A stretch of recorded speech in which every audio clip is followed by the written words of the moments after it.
Rising అని ఇప్పుడు ఏదో ప్రోగ్రామ్ పెట్టారు కదా. Rising in crime, falling in revenues. ప్రభుత్వ ఆదాయం తగ్గుతుంది. ఇప్పుడు సింపుల్ మోటార్ సైకిల్ ఎప్పుడు కొంటాం, కార్ ఎప్పుడు కొనుక్కుంటారు, మోటార్ సైకిల్ ఎప్పుడు కొనుక్కుంటారు?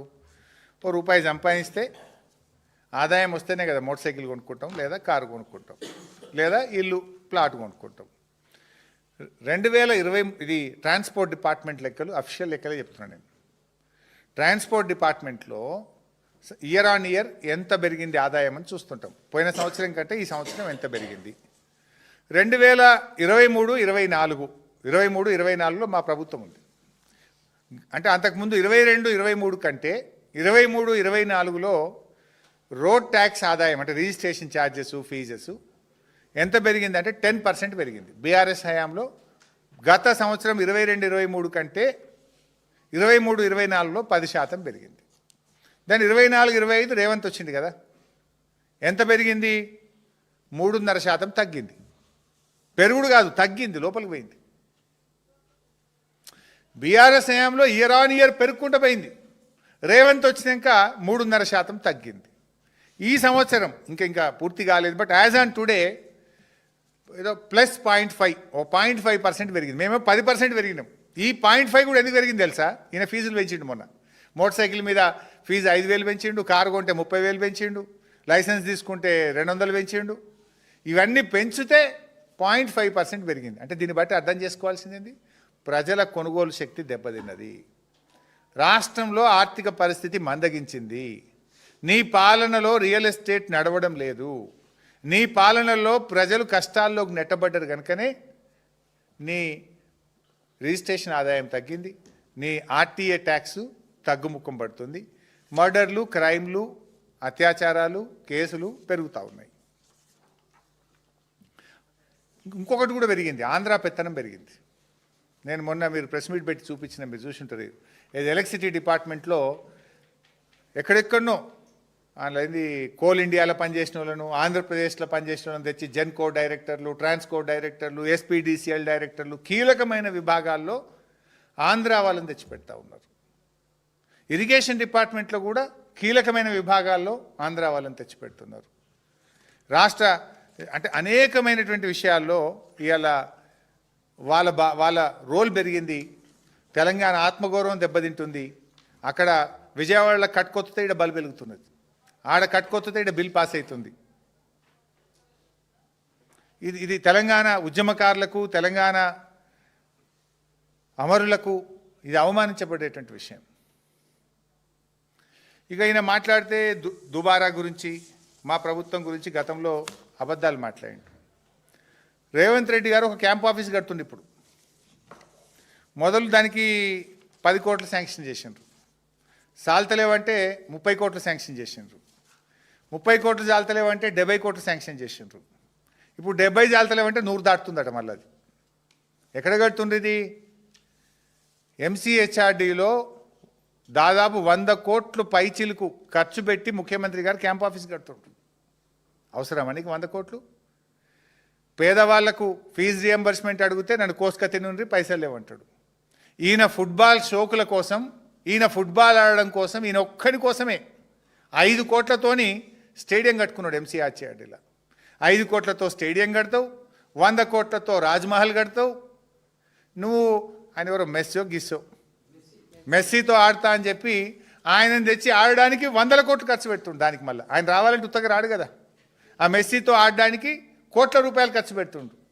ఆయనతో ఆడనీకి నేర్చుకోవడానికి స్టేడియం కట్టుకుంటే 5 కోట్లు, ఈయన క్యాంప్ ఆఫీస్ రాజ్మహల్కు 100 కోట్ల పైగా ఖర్చు పెడతాడంటే ఇప్పుడు మెస్సీని తెప్పించి గేమ్ ఆడితే రాష్ట్రానికి ఏమొస్తుంది?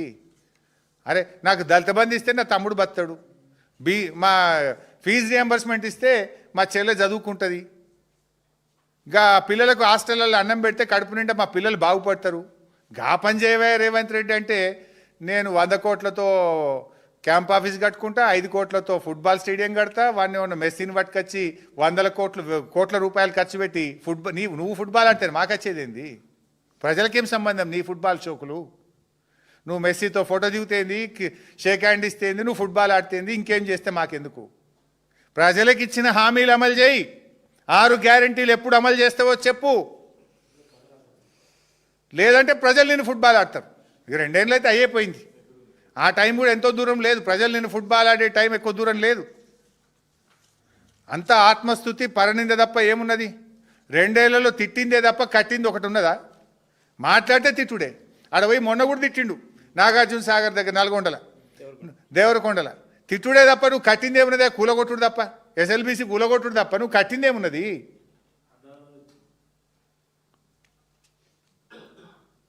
మొదటి ఏడాది పాలనతో రేవంత్ 2వ ఏడాది పాలన చూస్తే పేనం మీదకెళ్ళి పొయ్యిల పడ్డట్టయింది. మొదటి ఏడాది పేనం మీద పడ్డది, 2వ ఏడాదికి అయితే పొయ్యిల పడ్డట్టు అయిపోయింది. ఇక 3వ ఏడాదికి ఏమవుతుందో నాకు తెలియదు. ఇక చూడాలి.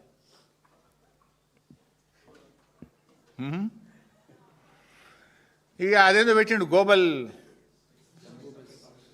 అది గ్లోబల్ సమిట్ కాదు, అది గోబల్ సమిట్. ఎందుకంటే అసలు ఆ భూమి ఎక్కడిదండి? ఆ 13,000 ఎకరాలు బీఆర్ఎస్ ప్రభుత్వము ఒక ఫార్మా హబ్గా తెలంగాణను అభివృద్ధి చేయాలి, లక్షలాది మంది తెలంగాణ బిడ్డలకు ఉద్యోగాలు రావాలని, రాష్ట్ర ప్రభుత్వ ఆదాయం పెరగాలని, ఈ రాష్ట్రం యొక్క గౌరవాన్ని ప్రపంచ పటంలో నిలబెట్టాలని కేసీఆర్ గారు 5 ఏళ్ళు కష్టపడి చేసింది. నువ్వేం చేస్తున్నావు? దాన్ని ఇవాళ నీ అనుయాయులకు, నీ కమిషన్లకు పప్పు బెల్లాలు పంచిపెట్టినట్టు ఇష్టం ఉన్నట్టు పంచిపెడుతున్నావు. నువ్వు ఎక్వైర్ చేసినావు ఆ భూమి. ఆ భూమి అక్విజేషన్లో నీది ఒక చెమట చుక్కు ఉన్నదా? నీ ఆలోచన ఉన్నదా? ఆ భూమిలో గ్లోబల్ సమిట్ పెట్టి అన్ని గోబల్స్ మాటలు మాట్లాడే ప్రయత్నం చేస్తున్నావు. దావోస్లో ఏమైంది తెలియదా? డొల్లా కంపెనీలతో అగ్రిమెంట్లు చేసుకున్నావు. ఇవాళ ఒక్కటి వచ్చింది లేదు, ఒక ఉద్యోగం వచ్చింది లేదు. దావోస్ అంతా కూడా ఏమైంది అనేది తెలుసు. సరే, నీ 2047 డాక్యుమెంట్ ఏంది? అవన్నీ ఇంకొన్ని, అది సింపుల్గా చెప్పాలంటే చిత్తశుద్ధి లేని శివ పూజ లాంటిది నీ 2047 విజన్ డాక్యుమెంట్. దాని మీద మళ్ళీ ఇంకో రోజు 2047 డాక్యుమెంట్ మీద మాట్లాడతాం, నీ గ్లోబల్ సమ్మిట్ గురించి కూడా మాట్లాడతాం, అన్ని గురించి కూడా మాట్లాడతాం. ఎందుకంటే నువ్వు మనుషులనే కాదు, రాష్ట్ర ప్రజలనే కాదు, దేవుళ్ళను కూడా మోసం చేసినావు. తప్పకుండా ఆ దేవతలు నిన్ను శిక్షిస్తారు. దేవతలు వదిలిపెట్టరు. దేవుళ్ళు తప్పకుండా నీకు తగిన సమయంలో శిక్ష వేస్తారు. మా కాళోజీ గారు చెప్పిండ్రు, ప్రాంతేతరుడు ద్రోహం చేస్తే పొలిమేరల వరకు తరిమి కొడదాం, ప్రాంతం వాడే ద్రోహం చేస్తే ప్రాంతం లోపలనే పాతర పెడతామని ఆనాడు కాళోజీ గారు చెప్పిండ్రు. అది నీకు బాగా వర్తిస్తుంది.